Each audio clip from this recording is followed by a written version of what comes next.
staff being aboard, and I thank you for that. Last year, we talked about creativity. We talked about change. We talked about communication. We talked about making connections. And at that time, that was very, very important to us, and it still is. Now we have to learn to do it in a different way, a virtual way. So what I'd like to do, and being conscious of your time, I would like to go right into the education plan. And as I'm speaking, Emily's going to go on and put it. I'm going to give you, here's what I'm going to say, two things. One, this will be recorded for our colleagues that were not able to attend today. And two, this will be something that we will be going by, but is this something that's going to stay? This is an ever-changing plan, and it goes with what we are facing here in Newcastle and throughout the country right now. So I wrote a letter to the parents. As you move down, you'll be able to see the letter, and I'm asking everyone to look at 4 guiding principles that took us to where we are today. And in this order as of right now: health and safety first. That children have to have food and nutrition. They have to have their social emotional learning.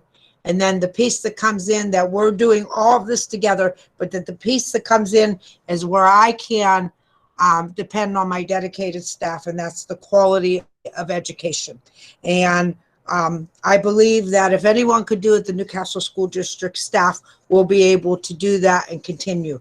But in my email, in my letter, I talk about that we're going to be delaying the start of the start of the school year. So let me start with going down and talk a little bit what we have done from May till now. And well, you know what we've been doing from March until May, but from May till now, Emily, if you could move that down for me, so I could see it, but I want everyone to be able to see it. So weekly meetings, here's what we did. No one sat down, as you all know, because some of you volunteered on the committee. Some of you heard about our committees. Some of you were actually leading the committee. So what we did from May to June is we had weekly meetings with our local and regional superintendents. I was on the webinar. In fact, I got the nickname Debinar for how many times I was on webinars to try to get a plan put together with our superintendents in the area, our curriculum directors, our administration, our intermediate units, PDE. Joe was on with business managers. Emily was on with curriculum directors. Our principals were on with the different IUs. We have been trying to gather information. As we were doing that, you guys were implementing the summer flex, the professional development, and you were taking them and you were learning. We didn't do this just for the sake of for us to say, oh my, I took Google Classroom, that's great, or oh my, I took Screencastify, or oh my, I did Flipchart. We did it because we knew that we may be facing what we're facing right now, and that's a virtual education, at least for the first 9 weeks. So we implemented the Summer Flex PD for teachers. Then on June 16th, I get this big packet to tell me about how they're going to guide us to open school. So from June 16th to today, August 11th, it's only changed about 100 times. So you hit the target and then move over, and there's another target and another target. But here's what we do know. The definitives are we will be 9 weeks virtual. We do know that.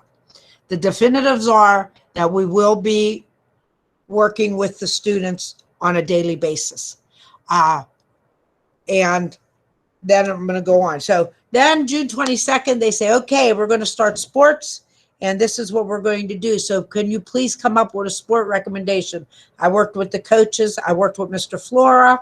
We come up with sports recommendations. Since then, it's changed about 100 times, and I'm not even being cynical.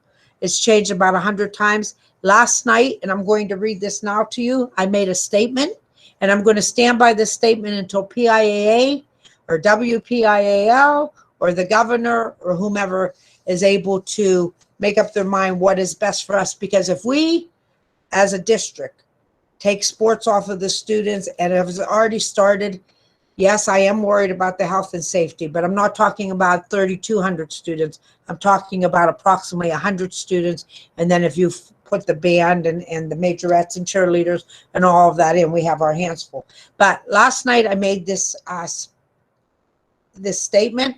I'd like for you just to know about it. I'd like for you to be, if you could possibly be our ambassador, to go out there and say, look, after we went through the meeting yesterday, we learned about sport, or today we learned about sports. We learned about what we're doing virtually. We learned about what we've been doing to prepare this. This wasn't a moment that we came up with an idea and we implemented it. We've given it some very, very, very conscious thought. So we as a district committed to the health and safety of our student athletes, but recognize the social and emotional aspects of sports in the growth and well-being of our young people. For many of our student athletes, athletics is a pathway to the future success. Unlike school, there is no virtual option for sports. The governor, in conjunction with the CDC, Pennsylvania Department of Health, and the PIAA, have put in place guidelines for the safety of our student athletes. The district has and will continue to implement those safety measures as well as the future guidance or mandates. On August 21st, the PIAA plans to report back to its member school concerning the fall sports. We too will reconvene at that time and discuss the future of our athletic teams. Until and unless the governor, the PIAA, the WPIAL determine fall sports are canceled, the Newcastle Area School District student athletes will continue to prepare for the upcoming season. That said, any parent, and this is the message we have to get out there, any parent of a student athlete that chooses to opt out of any sport may do so without penalty and also including their future participation. This is a hard call. To stop those students now with all the social distancing and everything we would be doing, I think would be very, very difficult. So as long as we continue to practice the social distancing and until we get something back from the parents or the PIAA, we're going to continue sports as is with the parents making the final decision. So I think that would be more controversial than our virtual right now, to be honest with you. And those of you that are involved with sports will agree with me. Okay, so June 24th, we formed a Newcastle School District Return to School Committee. And the meeting started. On the 25th, we get another 64-page report. This report is that the Department of Ed had partnered with the Mid-Atlantic Region Laboratories to provide research regarding school and its reopening. It was a 64-page report. We read through this, some contradictory of the one we've received before, and then here we go. We just continue. So I guess the point I'm trying to make, I'm showing you all the guidelines so you know how much work was put into this, and you know that as we hit one target, it moves and we have to hit another target. So just to let you know, so July 6th, PDE releases the information, addresses the minimal instructional time requirements. One thing, guys, I want you to know, we need to fulfill the 180-day requirement, the 900 hours for elementary, and the 990 hours for secondary. These are non-negotiable hours. These are non-negotiable. Not a Debbie DeBlasio rule, not anyone up here at central office, not the administrator, not you. This is what they mandated us to do and said, here, take it and let's move on. So if anybody could do it, it's going to be us, and we're going to continue to do that. Okay, on July 10th, parent and family survey. Why did I wait till July 10th? Just to let you know, all the other schools did earlier. We were thinking July 4th comes, people are partying, it's green. This is the time for us just to let loose, and we put the survey out almost 7 days after July 4th, and lo and behold, our answers start coming back, because as they're coming out, you'll see that the numbers start to rise. So we put it out, we asked the parents three questions, and you'll see that in a minute. School board meeting, July 20th, about reopening efforts, talking about what we're going to be doing, talking about staffing, talking about how I could utilize every staff member, because I did not want this to turn into a 9-week layoff or a 9-week this or that. So I had to make sure that I had a plan in place that our jobs were safe for this 9 weeks, and God willing, through it all. So then July 23rd to 31st, we put a task force together, and you'll see that in a minute. Then on the 30th, we had some of our teachers that either were chosen to be on the team or asked to be or were volunteered to be on a team, so that they're doing a series of planning, teaching and learning planning for virtual workshops. A series for educators and administrators started on the 30th. And then August 10th, finally, we get to the phase reopening health and safety plan. What I'm reading here, just so you know, this will be available to you on the web. I'm not going to put it out till, I'm going to say, Friday for everything, so that we make sure that we've tweaked everything, we've done everything. As I'm having a meeting, I had a meeting with the board, I had the meeting with the task force, I had a meeting with my staff now. I'm going to have a meeting with the parents on Thursday, so that all stakeholders are informed and we're moving forward. What's the goal of the plan? Em, you want to put it up there, and we'll just give everyone a minute to read it. No use me even reading through these, because you will be able to read it, to understand it. What we're going to be doing, the biggest part for me is we've made many improvements to the virtual learning. We're going to be not limited to the screencasting. But not limited to, we're going to be doing virtual learning, screencasting. We have the Sapphire, we have the parent and student portals, we have video conferencing, we have virtual schedules, and we have more professional development and guidelines for teachers to bring some uniformity across the grade levels. So as you move forward, you can look at this.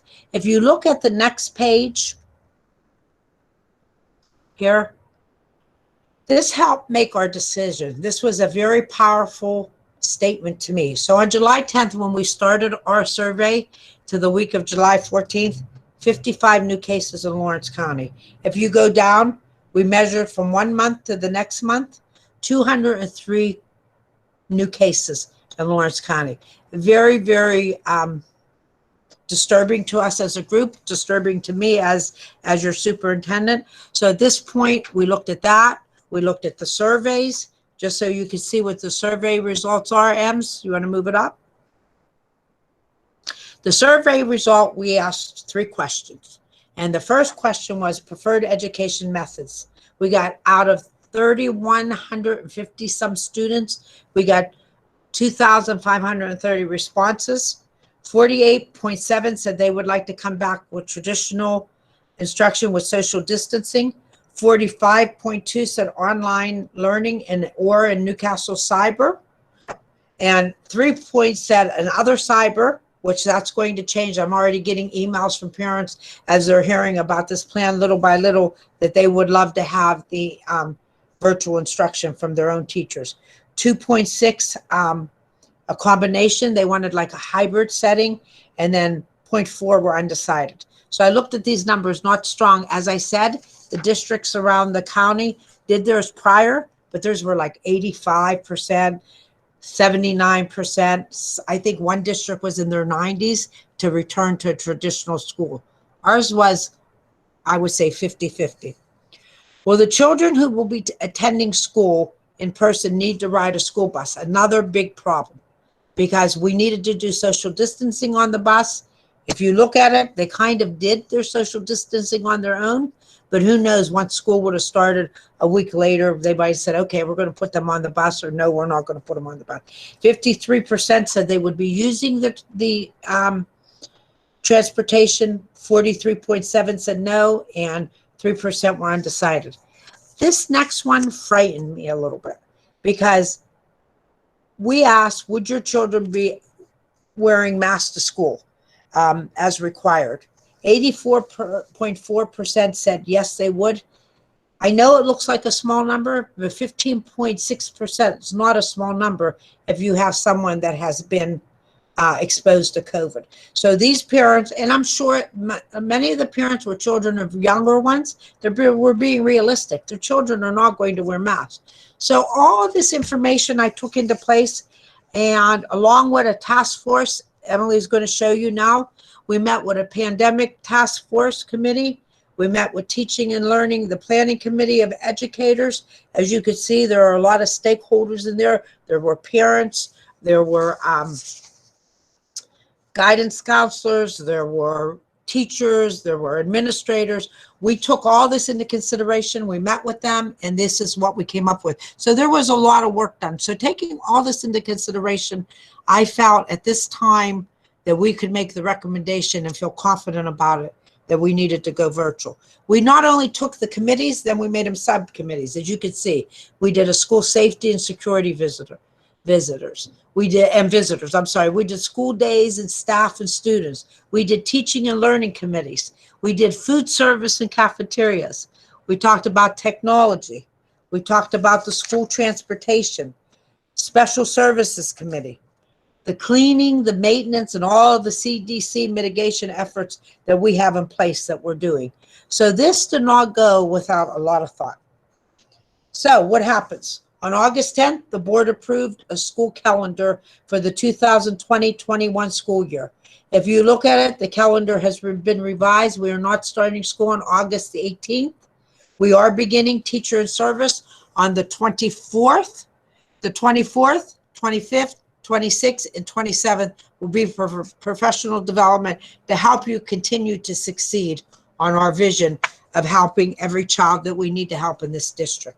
The first day of school for students will be the 31st. I'll get into that in a bit about the technology and how we plan to do that. And I'm sure most of you have been in touch with your principals. I've asked them to reach out to you, talk about some materials that you may need in addition to the technology piece. And they'll be getting into that with you.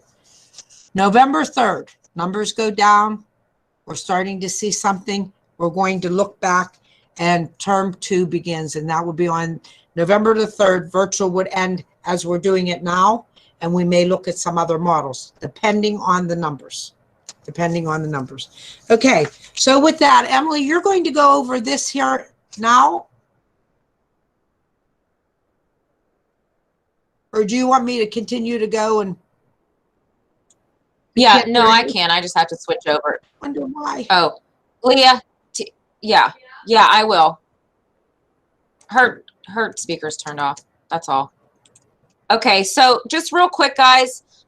These are some of the terms we're going to use for common language with, staff, teachers, students, families. So when we are talking to each other about certain things, if we see it in, in a plan, we know what they mean. So as you guys know, and you've been following on social media, I'm sure, and, there's been a lot of articles talking about what schools are doing across the nation. They all have a different name for what they're calling it. So, you've heard online learning, virtual learning, remote learning, distance learning. So every district, can pretty much use whatever term they want to define their model. We chose virtual teaching and learning because that's kind of what how we framed it in the spring. So we just want to be consistent so parents are familiar with that term. And then some of these other terms, as Mrs. DeBlasio goes on and explains our options for parents for educating their students, you're going to see some of these terms used with no definition next to them. So it's important to understand what they are. I'm not going to read them for word. You guys will all have a copy of this, but our virtual teaching and learning education plan will include, starting in the fall for term 1, synchronous and asynchronous teaching and learning. So again, synchronous is that online, face-to-face, real-time learning that is happening. You could consider this a synchronous meeting. And it's usually when, the teacher and the students are on and usually visible and can hear each other during that time. Asynchronous is going to be the work that we did a lot of asynchronous work in the spring. And so we need to do a healthy balance of both this fall. But the asynchronous work is self-paced. It's the things that you push out through Google Classroom. You give a due date. The kids can pretty much work on them whenever they want. We noticed some of the high school kids in the spring, they were working at midnight, 1 in the morning to get their assignments done. That's going to be your synchronous or asynchronous learning activities. One thing we do want to make sure of this year with the fall is, you know, we had some feedback from parents that's too much screen time, and we understand that. So we want to figure out how can we design learning activities and instruction that is both digital and non-digital asynchronous work. So we've got to think about that when we start building our lessons and our, you know, curriculum for virtual learning. What can we do plugged and unplugged? We want to give the kids some opportunities to learn away from the screen. Then, you know, for synchronous, again, we talk about video conferencing. That's what we're doing now. We're using Google Meet. Zoom, as you guys saw at the beginning, was also another typical favored tool to use. Right now, the district is leaning towards using Google Meet. We're trying to get a quote for the Google Meet Enterprise for Education because Google Meet has released a lot of upgrades to be more in line with what Zoom can offer, but it's of course at a cost. So we are looking at getting a quote right now for that. We would like to stick with Google Meet because it's integrated to our Google Apps for Education system. Screencast, most of you, a lot of you dabbled around with this in the spring. A lot of you are using Screencastify, the free version. We had a few paid accounts out there that I know some teachers were piloting. We got great feedback from parents and teachers on screencasting videos, and that's kind of where you will record a lesson, sharing your screen, that sort of thing, and then you can record it and push it out to your students. So we did purchase Screencastify for the year. And for a district license. So we'll be doing some training on that. Live streaming, that is something that has come up in the region. A lot of schools are saying that they're looking into live streaming.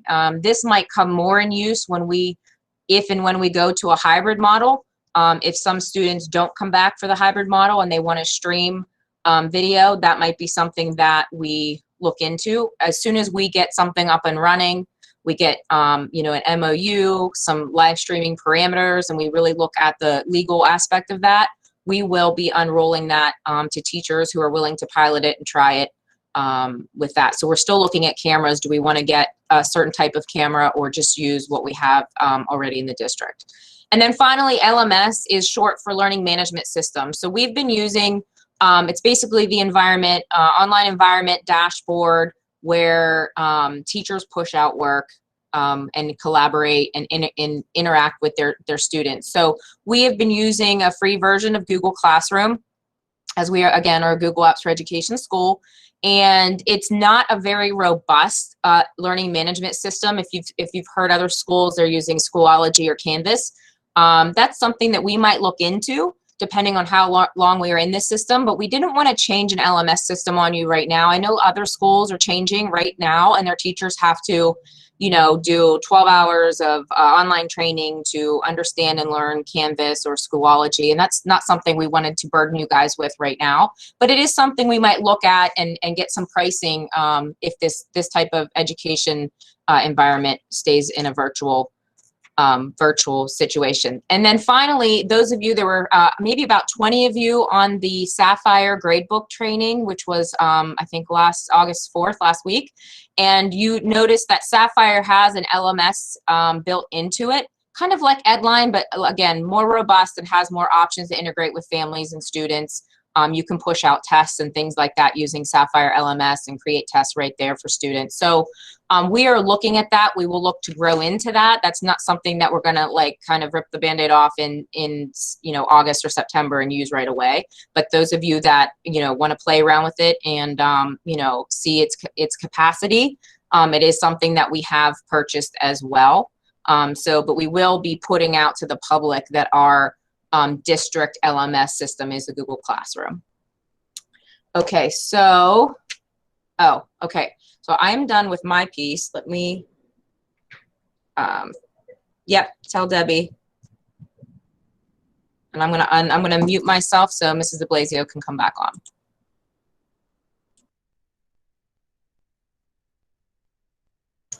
Okay, Emily, just to let you know, is everyone able to hear me? Okay, great. Okay, so Emily went over all of the different virtual teaching learning key terminology. So term one, let's get into what term one's going to look about. So Option 1 is a K-12 virtual learning model. That's where we'll be doing the asynchronous and synchronous teaching. It'll last for 5 weeks, like I said, until November 3rd, given that our numbers continually go down. Families who will continue with the Newcastle Area School District virtual learning, we are going to have them do nothing at all. So if anybody calls you and says, what do I need to do if I want to stay in virtual, or you see anyone on the streets, you have to do nothing at all. If they want to go to option 2, which is a cyber school, it's 18 weeks. They have to stay in the program for 18 weeks, and they'll have to sign a declaration that will be linked on the web to this presentation on Friday. So if anyone chooses to go into the Cyber Academy, NC Cyber Academy, or any other, they have to make sure that we are aware and they fill out that declaration. I am going to say to you, I would like to keep as many of our students in Newcastle as we can, because if we want to really do the continuity of education with our teachers, with the assistance of all our support staff, it's very important that we talk about what we want to do and how we're going to roll out our term 1. Okay, term 2 is a hybrid model. That would be, again, as numbers go down, it would be an abbreviated day in person as instruction along with virtual learning. That would be from K-5, and I'll get to that in a moment. But then option 1 for 6 to 12 would be a hybrid model. We would have 2 groups come in. Group A on Monday and Tuesday, completely virtual on Wednesday, and Group B on Thursday and Friday. On Thursday and Friday. Why are we doing completely virtual on Wednesday? Because the more students you have in the building, the more deep cleaning it's going to require. So Monday and Tuesday, Group A, Wednesday virtual, Thursday and Friday, Group A. The days that the students aren't in, then they will be able to go virtual. But guys, think about it. Under your belt, you're going to already have the virtual set up. So it will help us to move forward. Then option 2, K-12 virtual learning will continue that way with live streaming K-12 in the event we are not able to return and we're not able to do something. And then option 3 would be K-12 NC Cyber Academy. And again, they must be enrolled for 18 weeks. Myself, I said to the board, I will say to you, there is nobody like our teachers that could teach our children. I would like to keep as many students so that you can make a connection. And as we move forward, God willing, in November, that we've already have a connection with our students. So that is something that we're going to be able to do, hopefully be able to do. Okay, the Newcastle Area School District return to school education models explained. If you look at it, in grades K-12, you'll start off the school year by virtually learning online. As we said, there'll be synchronized teaching and there'll be asynchronized learning, rather. We'll have the Google Classroom Learning Management System. School-issued devices will be provided to all of our students who are in need, and students will log on following a schedule for virtual learning. Those schedules will come from your principals and you working together on a plan. Faculty and staff will report to the building for their normal work day during the virtual learning model.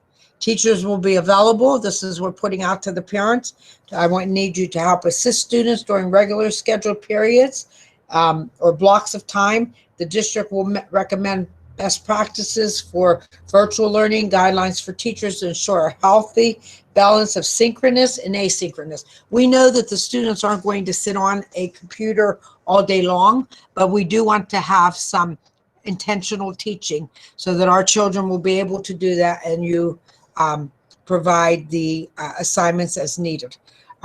It's going to look much different than it did March 13th or when we started virtual.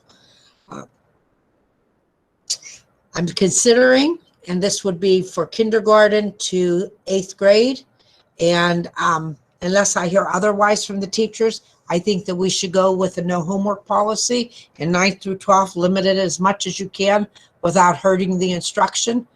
You have been through enough. The students have been through enough, and I don't know that the parents could handle homework on top of everything. So if we could do something like that, that would be great. No homework policy. I'm putting it out to the parents, but unless I hear feedback from you, I would like to do it that way.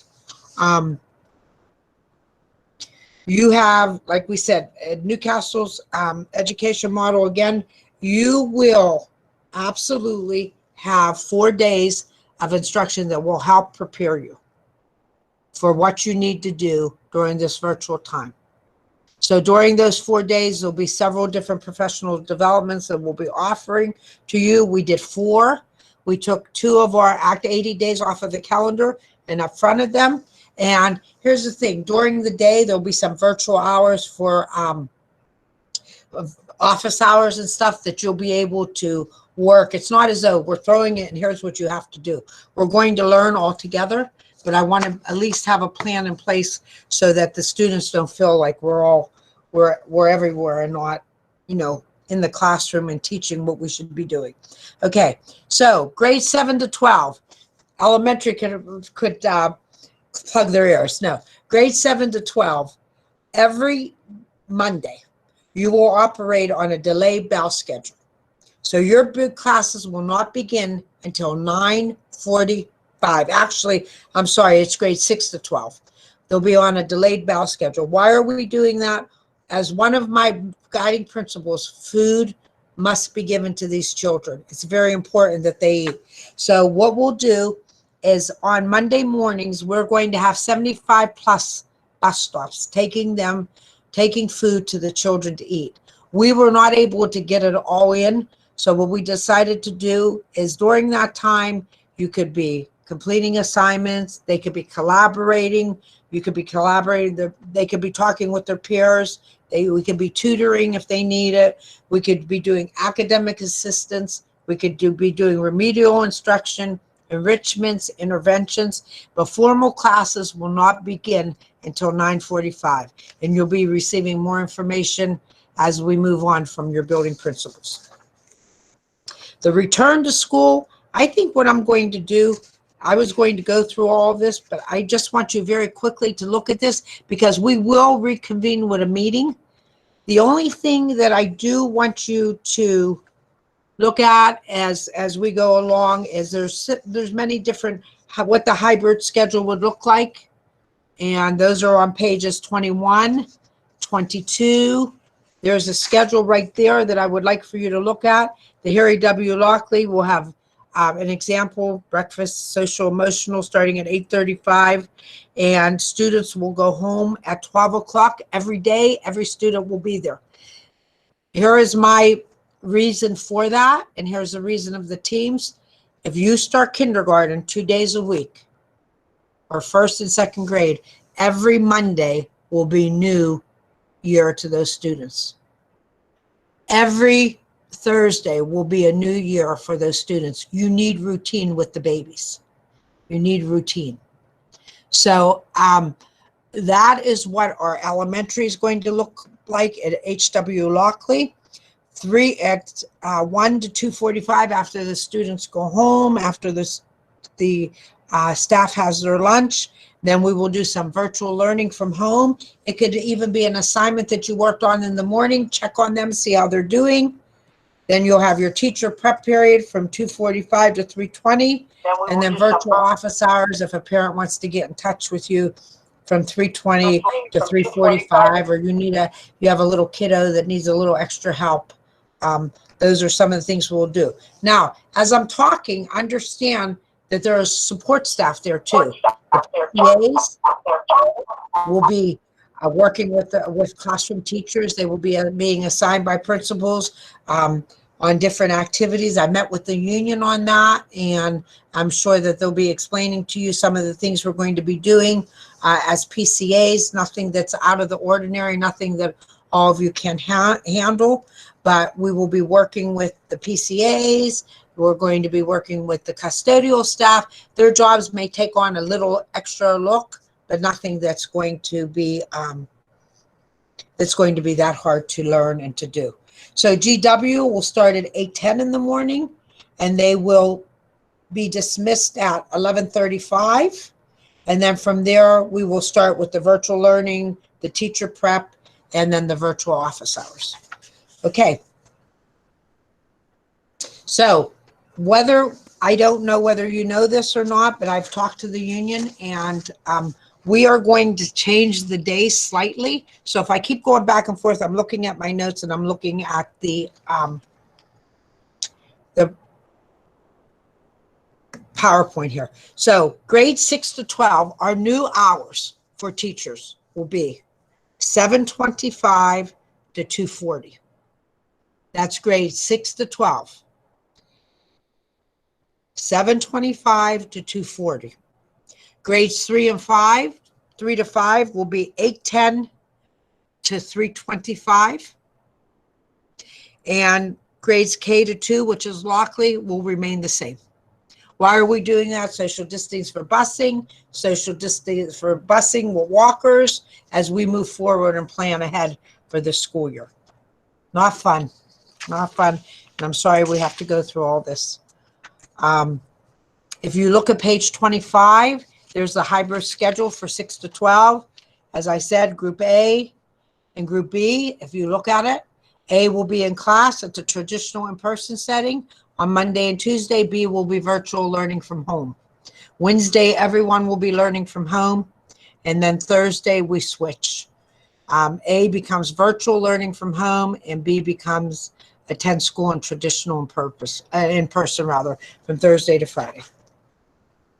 Okay. NC Cyber Academy. I'm not going to sell the Cyber Academy to my staff, because this isn't something that I want to do, and this is just a meeting within our group. If someone does choose cyber, you could read over that if you would like, but I'm not going to be doing, I'm not going to take your time up for that cyber. When it's safe to do so, we go to the traditional in-person model. Students and teachers are in the building. We will follow safety protocols, develop in-health and safety plans found in the return to school education plan. And you'll see that as we move on. The technology and access support, the district will be holding all the students accountable. We will be giving out technology, but they also will be in charge of taking care of that equipment and using it properly, and that they will be signing a waiver if there's any damage or such of that for the replacement cost. And we put a link on here where parents will be able to do that,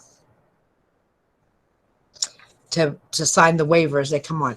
Technology distribution. This is our plan. Remember what I said at the beginning of the meeting. Target.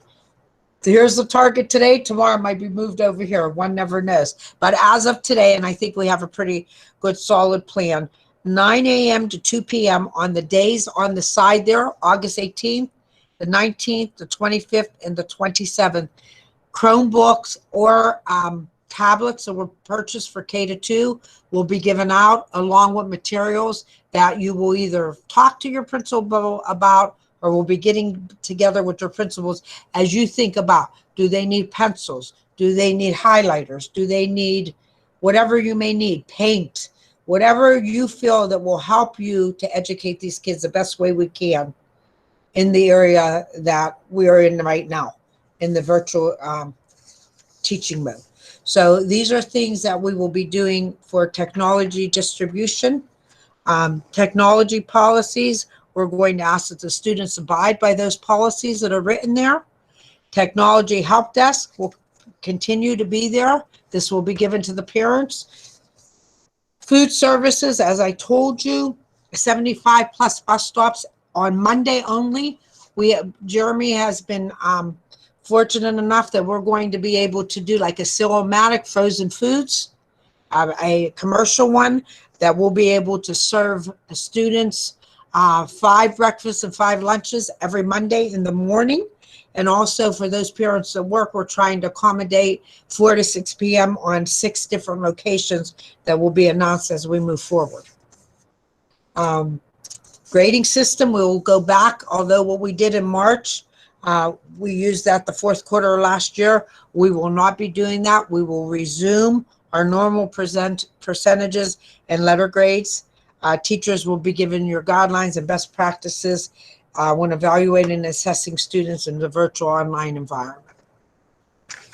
Okay, attendance practices. Here's where it gets a bit tricky. The state tells us they're going to be a little lenient with us with attendance, but what lenient means, we have no idea. But if a child's ill, of course, we're going to encourage that child to stay home. But the fact that this is when we do return, but the fact that they're on virtual, and if they're not very, very sick, they will have the opportunity to learn and will be able to do attendance at that point. Let's see, Google Classroom, that, you know, they have access to the Google Classroom, so that'll continue. The social and emotional wellness was a big topic that I hit on last year, and I'm going to continue to hit on that. The social and emotional wellness of our students is a big concern to me. It's a big concern. Our children are in homes that I don't know what they're receiving as far as support in the homes. So as we come back to school, we have our guidance counselors, we have our social workers, we have our SAP teams that'll continue. We have our nurses, we have our outside providers who will continue to support us as part of the educational plan.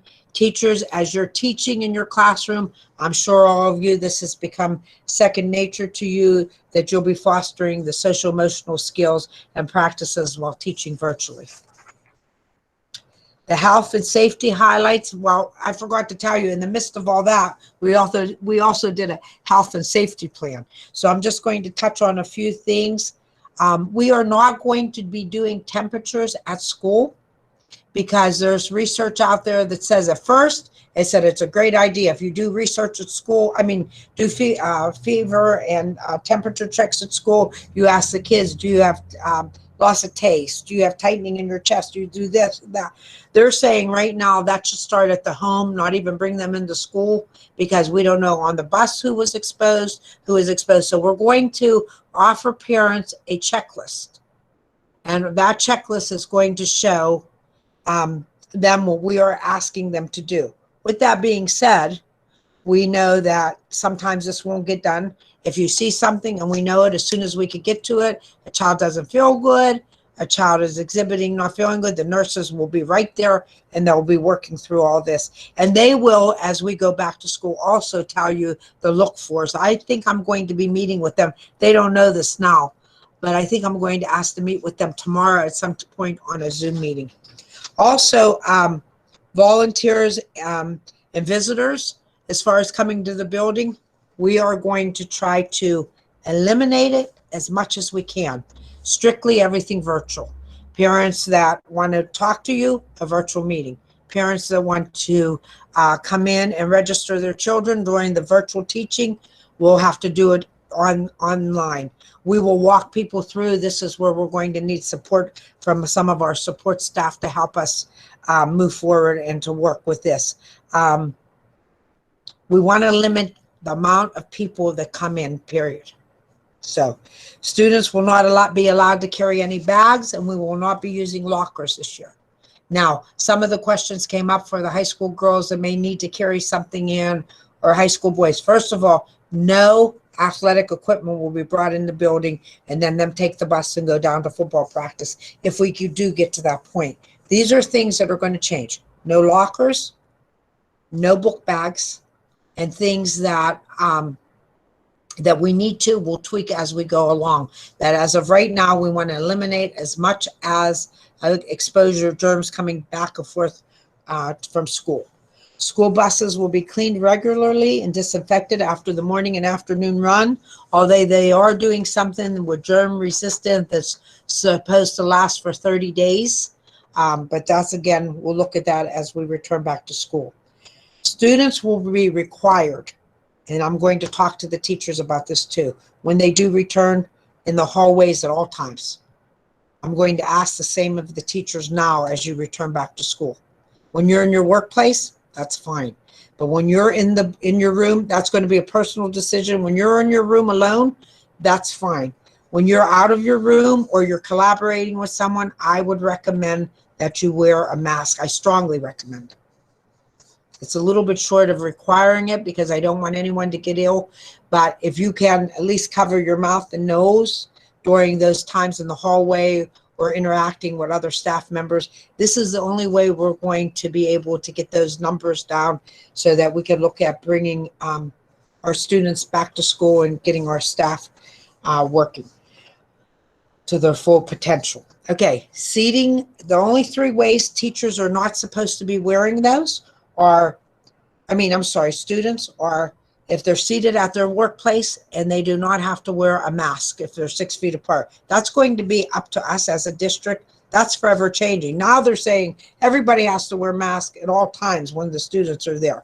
So that is going to be one of the things that we're going to be looking at. But CDC requires this as of now. The rumor is they may change it and say the entire time. Eating or drinking when spaced at least 6 feet apart. That is something that your building principals will go over with you as time moves on. We do have a plan for cafeterias and how they're going to change and look. Actually, we have to erase the 1920 school year and before out of our mind and start from this now until we get back to a normal. And then the last one, engage in outdoor activities at least 6 feet apart. Well, what frightens me when I think about the babies in the on the playgrounds that are going to be sliding down the same board, germs, wiping their nose, coughing. So that's something that we have to look at and determine also. What are we doing? We have sanitizing stations outside of the buildings. We have over 80 additional hand sanitizing dispensers around the district and in commons area. Classroom cleaning kits, each one of you will have, starting the first day of school, disinfectant wipes, ear sprays, hand sanitizers, extra masks, gloves, paper towels, and Clorox spray. It'll be in your room for however you feel fit to do that. Misting machines, our custodial staff has 6 misting machines. It's kind of a neat concept. We actually bought them from the fire station, and then with some of our custodians, we made them electric, and they spray down everything and do a deep cleaning. It works. My papers, until we got it done correctly, they did it on my desk, and my papers were all curled up and everything, but at least I knew that the germs were taken off of them. But now we have it down to a science, and we're working well. Thermometers, there'll be extra thermometers in the building. As I was talking, I saw something. Are face shields permissible? We did order 200 face shields. If you feel comfortable wearing those out in the hallways and stuff, absolutely, those could be used for the teachers. Students, I think if we'll take that on a 1-by-1 needed basis. There are children that aren't going to be able to use them. Use the mask, but I think that what we need to do is we need to go by the CDC guidelines when we return. But as far as teachers goes, when you're out in the hall, I think masks go, but you're not going to purposely go and put saliva on somebody or sneeze on somebody. So if you feel comfortable wearing those, we do have them, and they will be available to you. Go through your building principal. Technology through this year with the ESSER's grant and all that, we were able to purchase 825 tablets that will take us from K to 2. So every child in K to 2 will have a tablet, and then 1,200 Chromebooks, so that we make sure that all of our students from 3 to 12 will have a Chromebook at their hands. Signages will be all over. Your building principals are working on that now. Social distancing, mask enforcement will be posted in each building. And as we move along, we'll be doing signage for like one-way halls and all that stuff. And guess what happens? In the midst of all this, we still are required to be teachers. We still are required to do our jobs. And that's why I say this is not an easy task. It will be an ongoing process. And so that is the plan we're handing into the Department of Health. So all of the question was, will the, one of the questions that was posted, will the professional developments be at school? Some of them will require social distancing and being at school, and some of them you will be on Zoom. That's to be determined, and we can let you know that. But I'm saying plan on starting school the 24th in person in the buildings. And then if we have to tweak from there, we can. Okay, real quick, just to give you starting your day. We will be in the building. We'll be in the building. Students will be learning virtually at home. You no longer have to sign in. Very important. Your fob will be your sign-in. Why am I doing this? Because I want to keep as much social gatherings as we can out of the office. So your fob will be your sign-in. I talked to the union about it. We're all in agreement with that. Appliances, please do not bring appliances to school. They could be germs. It's been a policy that we have. I went through some of the rooms this past summer. I still see some appliances in the room. Please, this is the last time I'm going to say it. No appliances in the room, especially now with all the germs that could be carried. Phones, I will never tell you to take your phone off of you or this, but when you are on with the students, please be conscious. Don't say, oh, wait a minute, I got to text someone, or wait, I got a phone call. Please know that the phones can be used, but not during the instruction time unless it's an extreme emergency. I don't believe that I put this in here, but if I did, then I'll just go back and re-talk about it. We are also going to buy we've actually bought them, little cardboard boxes that'll be outside of each teacher's room. You don't even have to congregate at the mailboxes. Each teacher will receive their mail at their room. You could put a chair outside the room with the box. You could do something in your building that'll be between your principals and yourselves. But I think it's very important that we keep as much social distancing as we can. The new hours, after talking to the union, again, I'll repeat it, 6 to 12 will be 7:25 to 2:40. Grades 3 to 5 will be 8:10 to 3:25, and grades K2 will remain the same. I encourage you to stay in your room throughout the day to practice social distancing. We will not be utilizing the mailboxes. We encourage you to avoid the lounge area for extended amounts of time and to eat lunch in your classroom. I encourage you. That's going to be a decision that you make as an adult.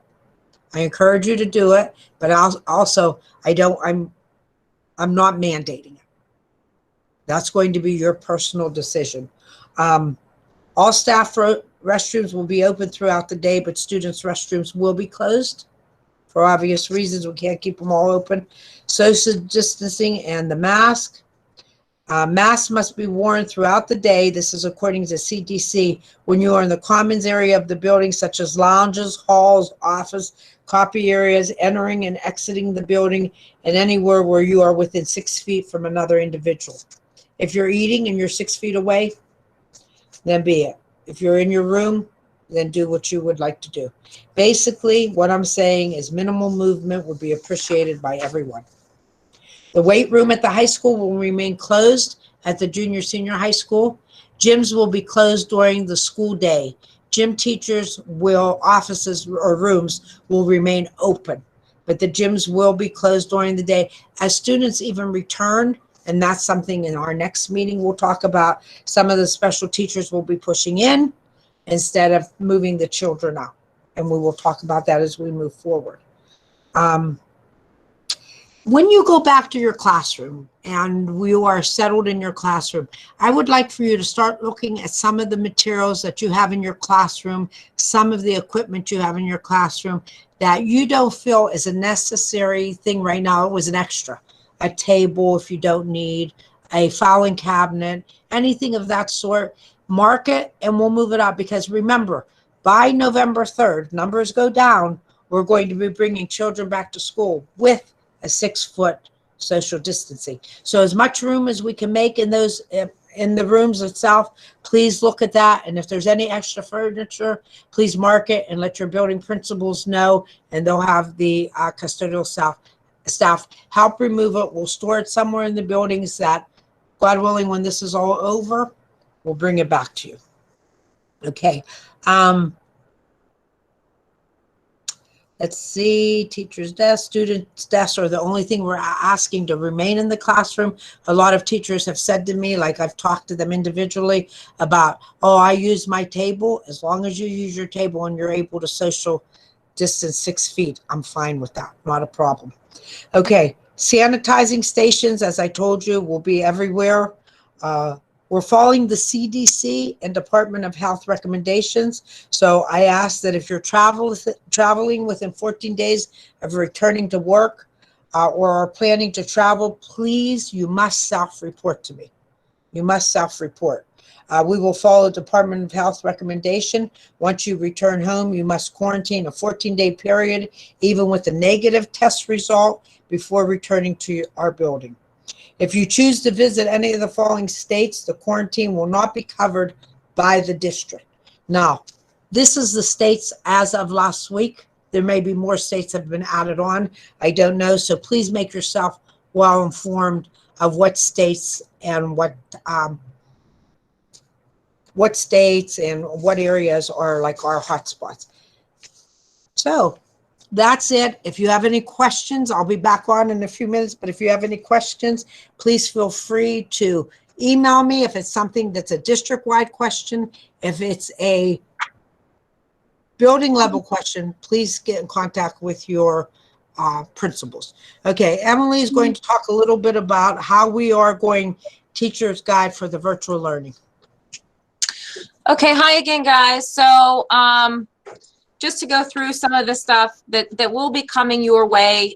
You know, we had to wait for the plan to get officially approved to know that that's the direction we were going. So a lot of this stuff is going to be coming very soon. We are creating, with the Teaching and Learning Committee, we are creating a guide for virtual learning for teachers. So again, you know, this fall is going to look a lot different than it did in the spring. So we will have guidelines. We will have some, you know, things that everybody will be doing based on that handbook. So just some of the things that you want to look for. We will be developing some protocols on designing your LMS space, your Google Classroom space, for more uniformity. That came out in our parent group for you know, parent feedback is some more uniformity to streamline the experience for the students. Tracy is working with a group of teachers on creating an essential ed tech toolbox. And what that means is, along with other recommended apps and tools to use, the essential ed tech toolbox will be the essential apps that we are expecting every teacher to use at every grade level. We will be providing trainings in the upcoming professional development days to make sure that you get what you need in order to implement these tools. This will be a toolbox that's also shared with the parents so that they know what apps and things you guys will be using as your foundational toolbox. Best practices for virtual learning. So we're looking at a lot of different information out there that's been published on best practices in terms of trying to create a blended, balanced virtual learning option for students that it's asynchronous and synchronous. So we will hopefully have some scenarios, some guidelines for those of you that think, you know, you're not really sure where to start. We're going to kind of give you some guidelines to help you plan your lessons. A weekly lesson template for virtual learning will be coming along. This is something that's going to be needed for by the state for accountability purposes for our instructional minutes. We have to account for synchronous and asynchronous minutes. And the parents, the reason why it says weekly here is the parent forum, again, focus group that we had, really said that they wanted to see on Monday, like kind of a laid out 5-day glance of what learning will occur, what activities, you know, when things will be synchronous live, when they will be asynchronous. And I think some neighboring schools, they were brought up that were doing it, like Mohawk and West Middlesex and things like that in the spring. So I know that feedback came, and we have a team looking at what would be an easy kind of informational lesson template that will satisfy what we need for PDE, but also will help the parents and the students follow along with your planning. So we'll give you more guidelines on that. Live streaming parameters. This is going to be something we slowly phase in. We are working to find equipment that we might need, piloting some things, looking at language for MOUs, and just looking at all of those things before we unroll that. Horizontal curriculum alignment in grades K to 6, primarily 7 to 12 when possible. You know, this is something where I know Dr. Marino is working with the principals on and groups of teachers. We're looking at streamlining, you know, second grade to help you guys with planning and to kind of share that planning and the curriculum alignment. All second graders would be doing kind of the same thing on the same day, and so forth in their different content areas. Attendance procedures is something that the administrative team is going to get together and streamline some attendance procedures for you guys to follow. It probably will look a little different than it did in the spring. So that will be coming.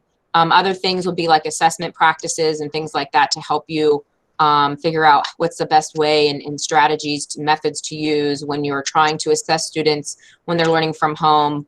And they may have, you know, obviously they have Google at their fingertips. They have, you know, people that can help them. So we'll try to come up with some of those assessment practices as well.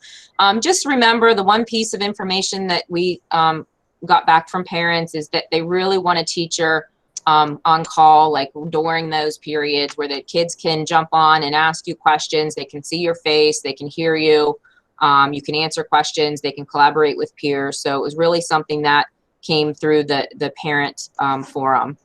And virtual schedules, as Mrs. DeBlasio explained, your principals will address that with you and be handing those out. And they'll obviously be different for different buildings. Moving on, away from the teaching and learning plan, just some technology department updates and changes over the summer. James and my titles were changed over the summer to better align with the work that we have been doing. So James is the Chief of Technology. And just some of the things, again, that he would be on hand for, he's going to supervise the technicians, device management and distribution, software, licensing accounts, help desk, Sapphire, implementation, and some of the data management. So again, James and I work closely. I probably talk to him once a day. So we will still be communicating and collaborating for educational purposes and technology. One message that James would like me to share with everybody today, as I told him I was going to talk to you guys, for the fobs, as Mrs. DeBlasio said, you'll be using for your swiping in or your signing in. For all teachers at Lockley and junior, senior high, you have to find James. He will need to hand scan your fob in for the system to work properly. So whenever you go to school for the first time, whether it be an in-service day or whether you're going, I know on August 20th, we have that open day for clerical, whatever day that might be, report to the main office of your building, and they either will call for James or Mike or somebody, and they will scan your fob so it can be registered in the system. GW teachers, Croton administration building, everybody there is fine. You don't have to do anything else. Devices, as Mrs. DeBlasio said, just to reiterate, as part of our plan, we need to have a device, and we need equal access for all students. So 825 tablets, Android tablets for K to 2, 1,200 more Chromebooks to level out the gaps that we had from some of the grade levels not being a one-to-one device. We are encouraging through our parent focus groups that the students do log on to the device that we're recommending because of the, you know, the layout, the functionality of it, so you guys know you know, what it is when you're giving instructions. And we will hopefully have enough devices, tablets for Lockley teachers, so they each can have a tablet, so you guys are familiar with how the kids are learning and what device they're learning on. The distribution plan and dates were already presented in the educational plan. They're starting next week. Help desk was already mentioned in the plan. I think James might be switching over the system. So we're no longer using a link or a shortcut that you might have. He wants everything emailed right now or through the call system. It has been turned off this summer. So if there was something, you know, of importance that you might have put in there, you might want to follow that up with an email. My new title is Director of Academics and Innovation. And again, I'm focusing more on our virtual teaching and learning education plan. And programming as we are shifting focus and going more online. Still overseeing technology as it relates to education, and just some of the things that we've been working on this summer: professional development, virtual learning model, and all of our ed tech tools. As I mentioned before, you know, Tracy's working with a group of teachers for our Essential Ed Tech Toolkit. These are some of the main ones that they are discussing right now in their committees. Just wanted to throw those up there. We will have site licenses for Edpuzzle. We will have paid site licenses for Screencastify. We are trying to upgrade our Google Meet, so we have the paid version for that. Go Guardian, that will be something that you guys definitely want to use. I've been following that on a lot of social media, and schools that have Go Guardian, the teachers say it was amazing because you guys can see the screens of your students even if they're working from home. We have actually bought more features this year. We have an admin dashboard now. So we're excited to kick that off again. Those of you that did not use it last year will be receiving a training during the professional development on how to get that set up and monitor your kids while they're logged in under their Google account. So that's something that will be good to know. We also have paid versions of Nearpod. They've upgraded their product. And then some other, we want to do a whiteboard tool. And right now we're looking at Google Jamboard. Professional development plan is coming. Again, a lot of this stuff is a quick turnaround because we had to wait to make sure that the plan was going to be accepted and approved by the board. So we are going to be working on updating, again, that guide that will have pretty much everything in there for you guys. But one thing, you know, I know some of you want to start setting up your Google Classrooms. You know, I'm sure you can do that, but I would just wait for the LMS guidelines. They'll be coming out very soon. Another question that we've had via email, Google Classroom setup. So we believe that we can import Google Classrooms from our Sapphire scheduler. So as soon as the counselors are done with the master schedule, we can export class teachers, classes, and rosters from Google Classroom into the Sapphire scheduler. So stay tuned for that. Hopefully that will save you guys some work of either hand entering kids or sharing a join code for the first startup of the school year. And then finally, I'll just put a pitch on here.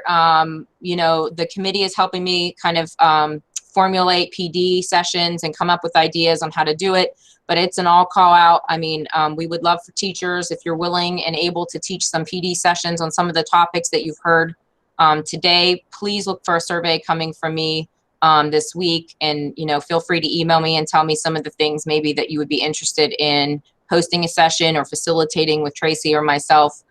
We are only 2 people, so that would be great. And I'm going to pass this on to John Mazzacco. He has a few announcements as well. You done, Em? You done? Okay, Mr. Mazzacco. Okay. Good afternoon, everybody. I just got a few brief items I'd like to go over with everyone. The first is we're going to hold IEPs virtually for the most part for our students. We want to limit the traffic coming in and out of the buildings. One of the tough things we're going to be charged with is the laws of child find. Even though students are virtual, we still want to identify students that may have some type of special need or some type of issue going on. So we're going to ask you to keep a close tab on these students and notify myself or your child filing teams, your SAP team, so we can get these students the supports they need. And then lastly, the ELL students in our district, we want to continue to support them. You will have an ELL teacher in each of your buildings. We need to utilize our communication devices. And again, if you need support, please contact me directly as this population continues to grow. And we want to help them in any way we can. The last thing is teachers, special ed teachers and paras. I'll be meeting with you individually. You'll have individual schedules that will be coming out. And yeah, after I get done with this one, I will. Mrs. DeBlasio, I'm done. Let me do my part here. I'm good. Okay. Mr. Mazzacco, are you done? Yes. Okay, great. Thank you. I'm sorry I can't hear for some reason. Okay, the last part of it for me is, and then I'll come back after Mr. Ambrosini's done talking, but here's what I do want to stress. We need to communicate. I need to be the #1 communicator. I have been and will continue to update our website for parents or guardians. I have been and will continue to use the call system. Some people are asking how they could get off of the call system because I've called so many times, but it can't be overly informed. We also have a new calling system that will allow for more family members or emergency contacts to subscribe to certain types of messages and updates on their own and contact numbers in real time, like that we'll be able to do it. The survey will continue to gather feedback about returning to school, and transportation will continue as needed.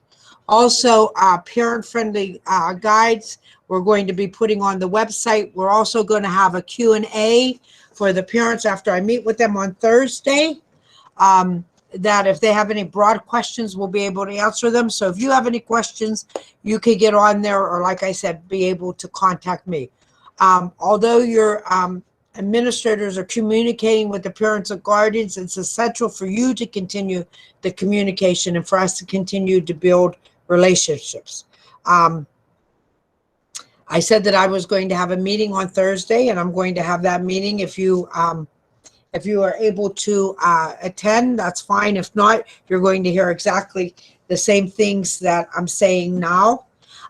Some of the things that we're going to be that we have policies and procedures in place that your principals will explain at your building level. We're going to talk about food services. One of the questions was teachers able to buy food in school? That is a Jeremy question, and I'm not sure of the answer. We didn't get that far yet, but I'm sure that if you talk to your building principals, they can find out from them. Mental health, as I stated before, the agencies that we are in partnership will continue with mental health. I explained to you how we're going to be doing visitors. I gave you our sports update. I talked to you about virtual office hours that you'll be able to fit into your schedule. PCAs and other support staffs will help us with small group instruction. There will be medical support there from our nurses, and the registration that we're going to be having will be as much virtual as we can. I will get back on in a minute. I'm going to ask Joe Ambrosini to talk about the FMLAs so that he can give you a little bit of guidance of what we have been finding out, and then I'll be right back on. Thank you.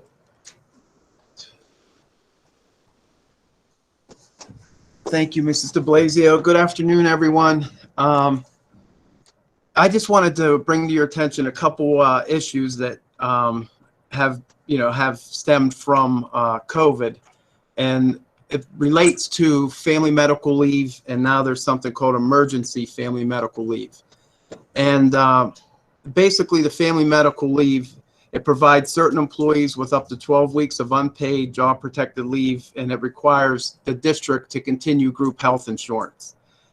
The emergency family medical leave is similar to this, but obviously we know that if there's different types of illnesses, it may qualify for emergency family medical leave as opposed to just a standard FMLA. And I just want to tell the difference between the two.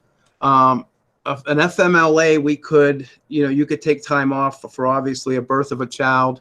If there was if there was immediate family member that had a serious health condition, or any of us that would have a serious health condition, we would qualify for family medical leave or an intermittent family medical leave. Those are most standard leaves that we're all accustomed to. The emergency family medical leave has to do a little bit more with COVID-19. And I'm just going to read a couple things off to you, but it provides the administration of the Emergency Paid Sick Leave Act, which is EPSLA, which requires that certain employers provide additional leave to employees who, for certain specific reasons related to COVID-19. So the Emergency Family Leave Act has limitations on hours and wages depending upon the reason for the leave. There's a special form. If somebody, thinks that, their health is affected by COVID-19 and they're interested in taking a leave or working from home, then there's a special form that needs completed, and that will be down here in the business office or the superintendent's office. Just a little bit more of a background. This act expires on December 31st, 2020. So it is in effect for this first phase that Debbie rolled out this morning. Mrs. DeBlasio rolled out this morning. There's a possibility in certain situations that you may have to take sick days concurrently with your leave. Not all leaves pay the full 100% of wages. Some pay 2/3. Some pay a limit to how many days you're eligible for, how many hours you're eligible for. And again, we're going to handle these on a case-by-case basis. If there's a reason why an employee cannot attend school, because of an underlying factor, we're going to do our best to set the teacher up at home, that they would be able to teach from home if that's a possibility. We would love still. Extreme cases. Yeah, only in the most extreme cases. If that were the case, our goal is ultimately to have all of you out there teaching our kids as much as possible. So it's obvious that the kids would benefit most by having you guys there. The second thing is, the last thing I just wanted to mention, the process. It's complicated. It's out there on the internet. I have a lot of paperwork on it, and I didn't want to go through it all today. But the initial step that you should make or should take is to first notify the building administrator and making them aware of a potential issue that you may have that's different than the FMLA. For a female, I'm pregnant, I'm going to be taking time off. This emergency family medical leave is directly associated with COVID-19. So I would want you to meet with them first, have a discussion, but depending on the issue, then a meeting would occur down at the superintendent's office and or my office, the business office, and we'll determine what type of leave status best suits your need. In addition, like I told you earlier, it's a little bit different, a little more complex, a little more paperwork needs completed if an employee does take the emergency family medical leave. And the first few that we go through, obviously we'll probably have our solicitor involved just to make sure that we're making the right decisions that's best for you and that's best for the district. There's a lot out there. I have a lot of paperwork. If any of you wanted to ask me questions afterwards, you could email me and I'll get back to you on any concerns that you have. But I just wanted to at least get it out there that there is an additional leave, and it's called the emergency family medical leave. So again, email me any questions, and have a great school year. Okay. So here's what I'll say to you. Please, I know it's a lot. Please don't feel overwhelmed. Please understand that we're in this together. I will never let anyone hanging. I will do the best that I could do. Please know that we can't go back to playing rock, paper, scissors this year. So this is my opening to you. We need to get down to business, and I feel bad about this, but we will make it up. We are strong. We're not only NC strong, we're strong people with strong backbones, and we will make this right. Please do not get frustrated. Everyone will be working together. Thank you. Go enjoy the rest of the summer and see you on the 24th. God bless. Bye-bye.